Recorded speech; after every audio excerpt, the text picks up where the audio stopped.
Okay, welcome back to the Vault with Wayne Gorman. What I'm going to do now is I've got my whiteboard out for a change, and I'm going to go through how a few things arise in the mind.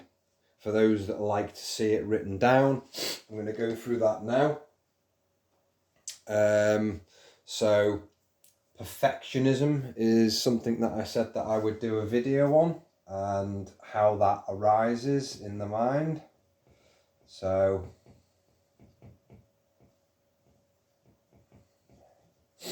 I think that's spelled correctly. So perfectionism. So how that arises in the mind, that's what I'm going to cover today. Like many subjects when it comes to mental health are not that straightforward, that things don't exist by themselves. There's conditions that they depend on in the mind. So there's other mental things going on. In order for perfectionism to come about, there has to be X, Y, and Z. So what I will do is I'll tell you now that, like a lot of mental illness, they are born from doubt. So I'll explain how doubt works and then how perfectionism is born as a result of it. So, just so I've got a little bit more room, I'll use a very, very straightforward diagram. So we've got two balls. I'll just label them 1 and 2. And then we've got someone here that has to make the choice between either 1 or 2. So the mind will tend towards that object first, and then it'll tend towards that object second. Then it'll go back to this object, then it'll go back to that object, and it will continue to do that, and it'll fluctuate between the two, and ultimately a decision's never made. And that's essentially what doubt is. So a greater, if I can spell it, greater than 1 choice essentially is the foundation for doubt to be able to come into being. So there has to be a multiple greater than 1. Okay, and here we have 2, and we have someone that is indecisive that can't choose between 1 or 2, and so they are in a state of freeze essentially, mentally.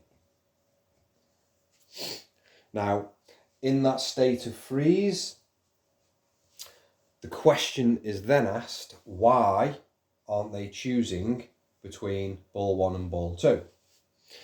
Now, if we give a little bit more weight to the situation, because a ball doesn't warrant that, so we've still got the person here, represented by the circle and the cross, in a state of freeze, and now we've just got a pathway, and we've got woodland, and we've got 2 paths, okay?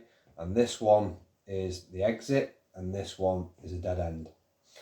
Okay, so here we've got the individual that doesn't know which path to go down, and they're indecisive, and they will stay in that state of doubt or freeze. You probably heard fight, flight, or freeze. Well, this is freeze. They won't know which path to go down in order to get out. So let's just say they have a little bit of a fear of the dark. It's starting to get dark.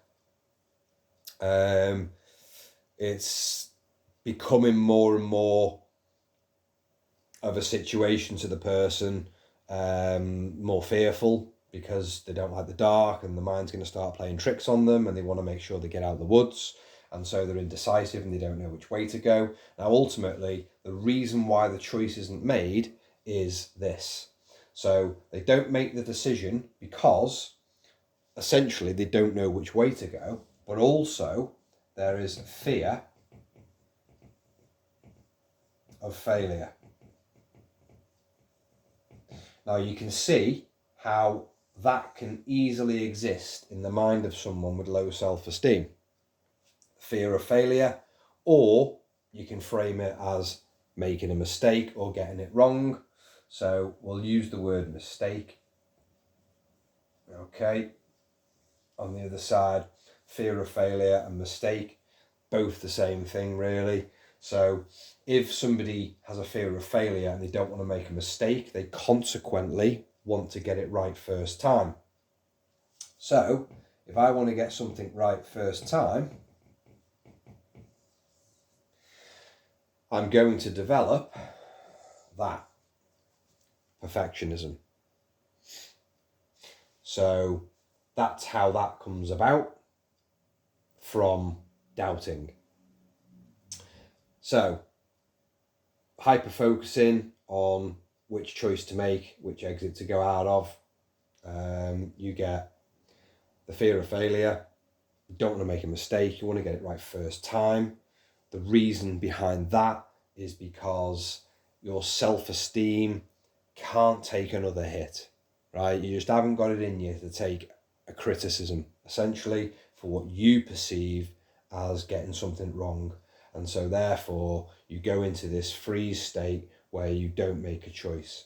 And then as a consequence of it, you develop perfectionism, which is when you do something, you want to make sure that you get it right first time and that it's perfect. And so that you can say, I've done that perfectly, I'm perfect, I conduct myself perfectly, and that's the way the individual starts to operate. And as you can see then, from that, you'll develop things like obsessions and compulsions to act in that way, which is disorderly, and you'll be classified as having OCD, but in actual fact, you're just doing it as a result of low self-esteem and doubting.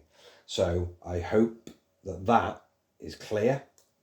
That's the whole idea of these videos, is to clear up any mess that might be around, so that you understand, that I understand, that when I'm showing you these things, that it all works out, that perfectionism is a byproduct of low self-esteem.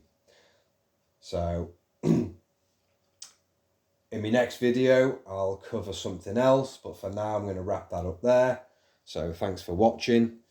Like and subscribe as always, and I'll see you next time.